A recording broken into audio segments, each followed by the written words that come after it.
Hola guys, and for today's video is all about my birthday. Pinaliguan ko na nga si Miyuki para after niya ay makapaglagay na si Nash ng pagkain sa lamesa dahil yung buhok niya lumilipad. Nakakaloka guys. Ito na nga, nag-ayos na si Nash ng pagkain. Siya nga pala ang nagluto lahat ng potahe. Meron kaming 3 potahe, spaghetti, garlic shrimp at tofu. Yun ang dinner namin. Di na nga pala ako nag-invite kung sino lang yung tao dito sa bahay dahil konti lang yung handa namin. At naligo na nga ako para mabango ako mamaya at makapag-ready na rin para pagdating nila ay kakain na. Syempre, kailangan maganda ang birthday celebrant. Minsan lang yan sa isang taon. At ito na nga, hindi ko na nga na-videoan yung pagkain dahil gutom na sila, lalo na si Nathan. Kita nyo naman, gutom na gutom sila.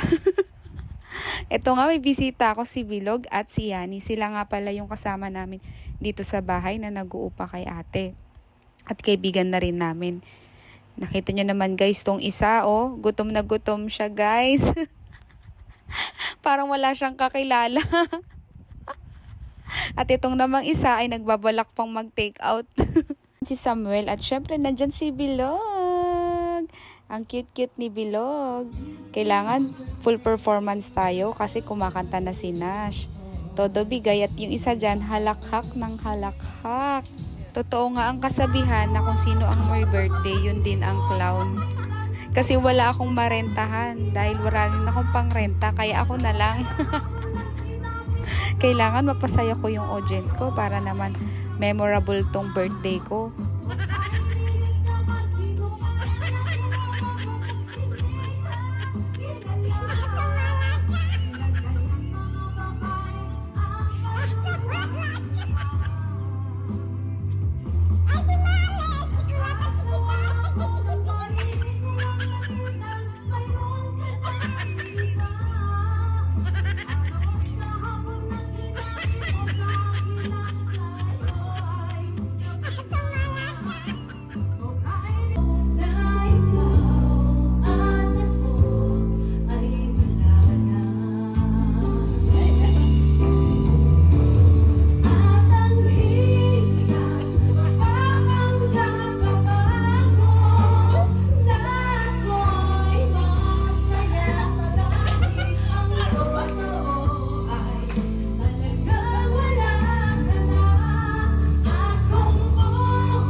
At ayun na nga si Bilog, umiiyak na sa gilid. Akala niya kasi umiiyak yung mama niya. Hindi niya alam kumakanta lang si mama niya.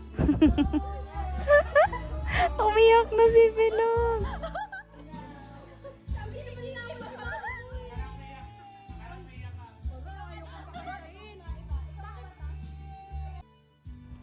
At meron ding isang pa-baby nandito sa gilid. Panay pakamot sa tatay niya. Akala mo naman Disney princess.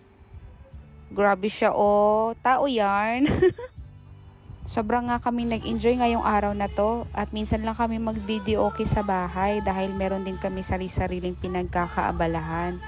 Minsan nga kahit parehas kami lahat nasa bahay lang, hindi kami nagkikita. Biruin mo yun. Pero the best talaga yung kahit once a week ay magbabanding pa rin kayo para naman hindi focus lang sa trabaho at meron ding chill time. OMG, parang ganyan. Ay.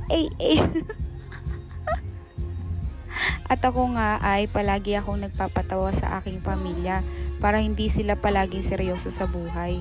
Kasi kapag masyado kang seryoso sa buhay, tatanda ka daw. Kaya nga mukha akong bata, para lang akong 18 years old.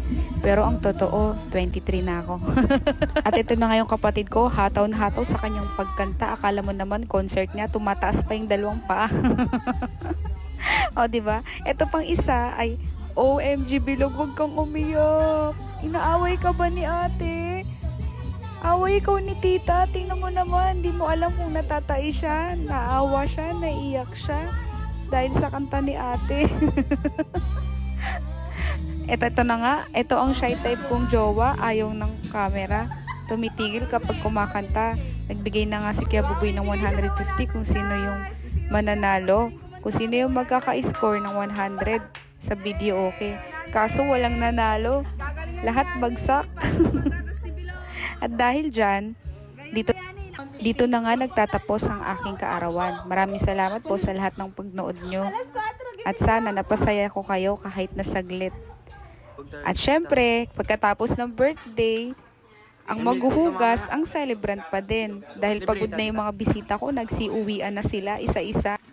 At habang binibideo ko ni Samel, reregaluhan daw niya ako ng milk tea. Ititira daw niya yung baon niya sa school. Ang sweet, di ba? Thank you guys for watching. See you on my next vlog. Yeah.